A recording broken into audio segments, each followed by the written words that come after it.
And now, ladies and gentlemen, the most fun, the most enjoyable build in Throne and Liberty. I mean, I can be subjective, but come on, you can heal, you can do huge AoE damage, and during the mass PvP, that looks so cool to be this mage. So we're talking about DPS hybrid healer mage, which is staff and wand. Let's go. Guys, thank you for your support. My channel is growing super fast. That's all thanks to you. I'm really happy with all of this. You know, you're making my year.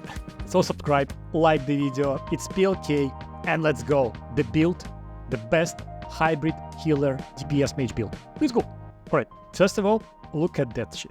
Look at this. It's like you can move, you can do this crazy stuff, you can do the sleep bombs, then you can do this meteor ray shower, then you can shield your bodies, right? You can heal them. You can do all these nasty, dirty things, and then you continue to do the damage. And then you also have some escapes. That's how it looks like. And it's super fun in a big mass PvP. So firstly, we'll talk about the skill build, and then I will show all about the gear and what we need to do, right? And I will try to do it as short as possible. So let's start with the skills. With the skills, super easy. You can see the skills here, right? So we have chain lightning, pure AoE damage. We have fireballs, pure AoE damage. And with this passive on a fire, which will increase your heavy attack chance. That's super perfect. Then you have Ice Spear Bombardment, which will do many cool stuff. It will frost the target, it will weaken the target and bind the target. So this is kind of escape / CC. CC is really good. Then we have Meteor, which will convert to Hellfire Rain. It's just big damage and everybody love it. And when you hit just one Meteor, you can miss. But with this thing, you definitely will burn some people. That's good. And that's all. That's all our damage. If you want more damage, you can choose something like Judgment Lightning, and by skill specialization make it AoE by default. Or you can choose something like Infernal Wave. After the fireballs, it will deal huge damage as well. But this build specifically for mass PvP, where you can heal, buff, CC, and do all this stuff. So that's the all damage that we need. And with our cooldowns, when you do all the damage, then you will have time to do all the healing stuff, and then you come back to the damage. So that's the thing. You are not useless during the AoE fight. And you are not useless, you help your party, you heal them, right? So shields. We have a super cool ability from the wand, which is shield.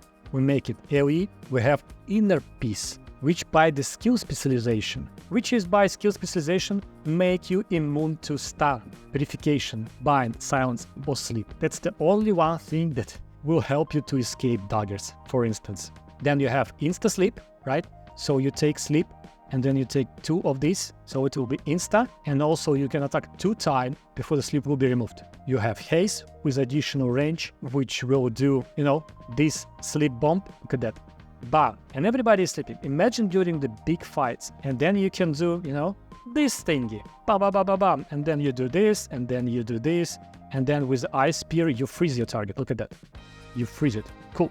Regarding the healing spells, you have the Spirit Barrier, which will increase the target's attack by the skill specialization. This one. So friendly target max damage increased by 80 for 6 seconds, which is huge because it's base damage. All the skills will work from that, right? Then you have the Fountain of Life, which is healing on the spot. And by skill specialization, we're making it radius increase for 2 meters. It helps a lot. And then you have single heal and mass heal. Single heal will buff a lot by the skill specialization. So now you're healing yourself 50% of what you heal your target. Super helpful, right? Because you have 3 of them by the skill specialization. So 3 times you heal your target, and with all the gear, you will heal a lot. And then half of this will heal you. So this is a really big one, right? And the last one, Clay Salvation. It's a must heal. You definitely need to have it as a healer. And I just love this skill specialization, which will remove weaken for all of your party members. That's also really huge. So overall, like I said, look at that. This is my skill specialization for the wand. This is my skill specialization for the staff.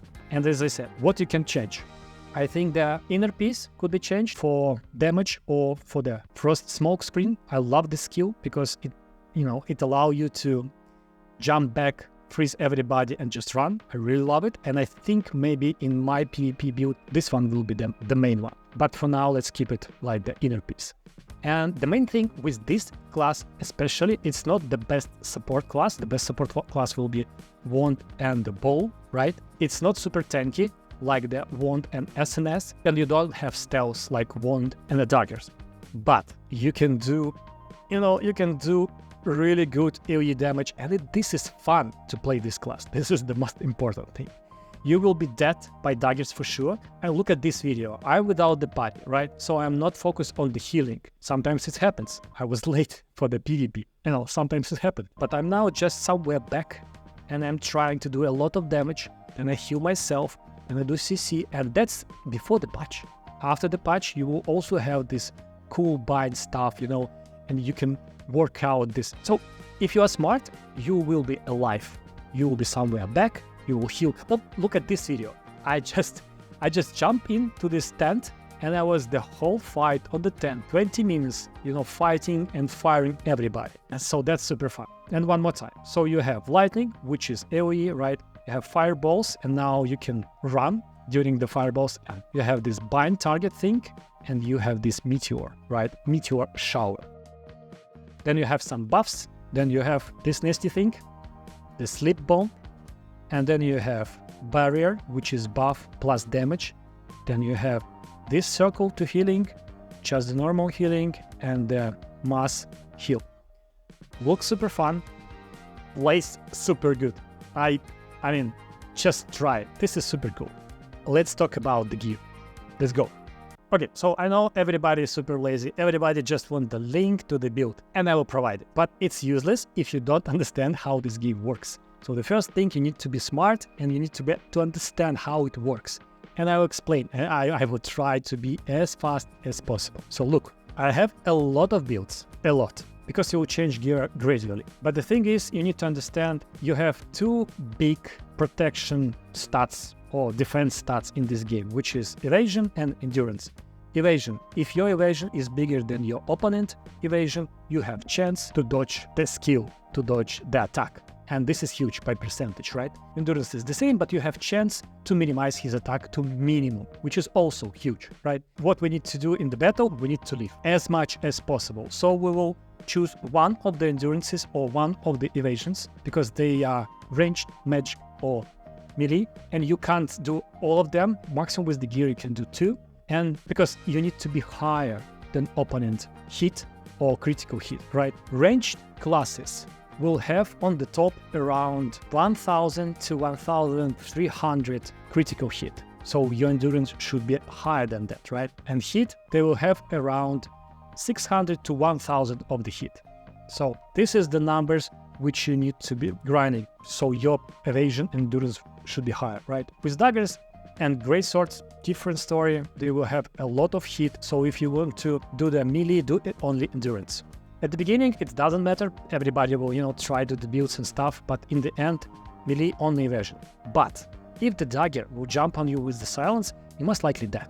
So you need to be smart and you need to play, like I said, in the back of the crowd, trying to be not so close to the daggers. And if they will jump to you, your party mates, they will kill this one guy. But if you will be in the front, you will be dead anyway.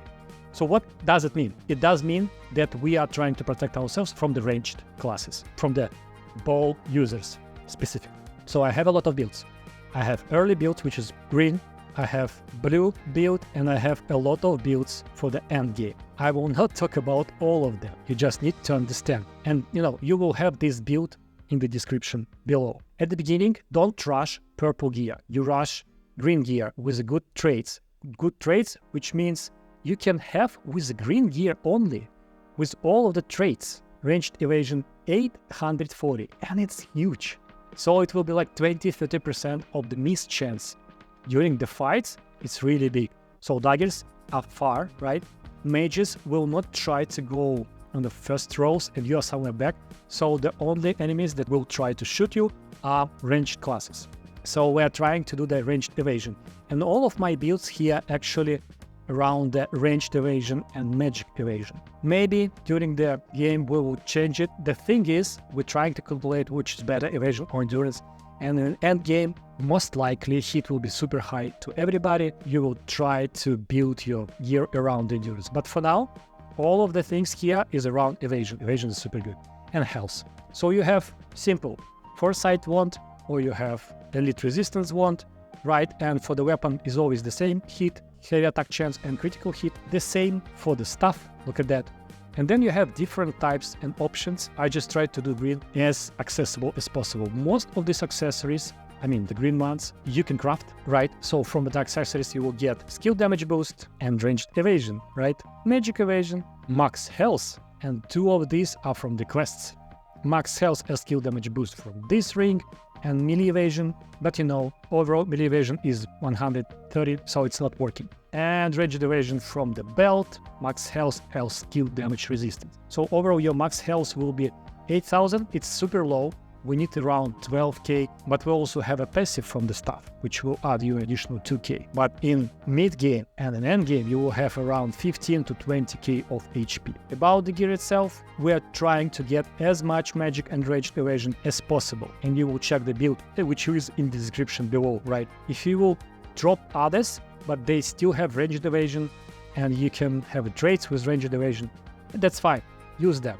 This is the things that you need. This build will kill a lot of people during the PvP, because people will rush blue without the traits, and all the smart guys will have only green with some blue things, but full trait, and they will be much harder to kill. Then we go to the mid game. Mid game is simple with the weapon. You need Liquidus Grip. This wand, when your health goes below 20%, you stealth for 7.5 seconds. It's, you know, you will live. So this, do you need this? And Toblik, I just love it because magic melee and range critical hit will increase for 30 per 1 meter from the target. And that's, you know, you will heal better, you will kill better, and all of this stuff. Of course, the traits are the same. And here you already can have the resonance effect, which is, will add additional max HP, for instance, for 2 of these. So in this build already, in mid, you will have, look at that, ranged evasion 1130. And it's really, really big. Even close to the end game, close to tier 1, close to epics, it's really, really big. So, and magic evasion as well, actually. Because look at that, my hit is 756, which means 5% more of miss chance. And a lot of health. Not a lot of, but, you know, almost 13k. Plus 2k from the passive, so 50. So what we have in this build, in the mid build? We have elite resistant mask, super easy to take, max HP ranged and magic evasion. We have same shaman cloak because it have ranged evasion, super easy. Reflecting alter ego's secret armor, ranged evasion, almost 200 right away. This is big. And of course, we're taking magic and ranged evasion, best blue gloves, blessing of the Mother Nature close gloves, because they add additional range to your skills. Big one, max HP, magic evasion, and you know, then you can take whatever you want because attack speed is fine. Pants, flying dragon scale, secret art pants. You know, just you can choose many of the blue pants. Some of them have max HP like elite resistance, but this one they have bind chance, which can help, you know, with your ice abilities. And this is just magic evasion, super easy to get. About the accessories, so you have the same belt and you have the same necklace and the bracelet. You are taking brawler ring, and the next big thing is inside the ring of the mansion.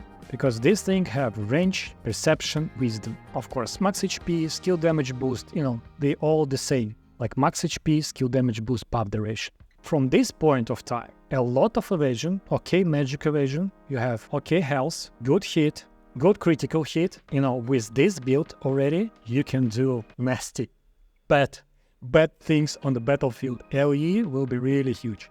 And then you start to grind for months and months and months for something like, you know, epic. And here in the links below, you will have 2 links, one for the start and one for the end. So for the end game, you have a lot of different choices. And as I said, evasion or endurance is also a different choice. And also you can focus not only to this protection things, but to go and try to get maybe a good set. So check this. It's long to go. It's like a few months of work with all the runes, with all the resonance. But look at this shit. Huge range, 25 meters, plus 42% of the range, right? You have critical hit, which is almost 800, good hit, really good one. Ranged evasion and magic evasion on a high level. You can change few pieces, so ranged evasion will be much bigger, like look at that, or even look at that, 2000. So no mage will ever hit you. But this is more hybrid. This is more about the damage, mana regeneration, some protection and stuff. But you will have 21k health. One more time, with all the resonance effect, with all the runes, with all the stuff, it's months of work. It's super expensive, so don't look at that. But this is something of the end game, right? But we are trying to get all of this. This is days, depends on how many hours you play every day, but it's days, this is weeks, months for somebody, and this is really a long one.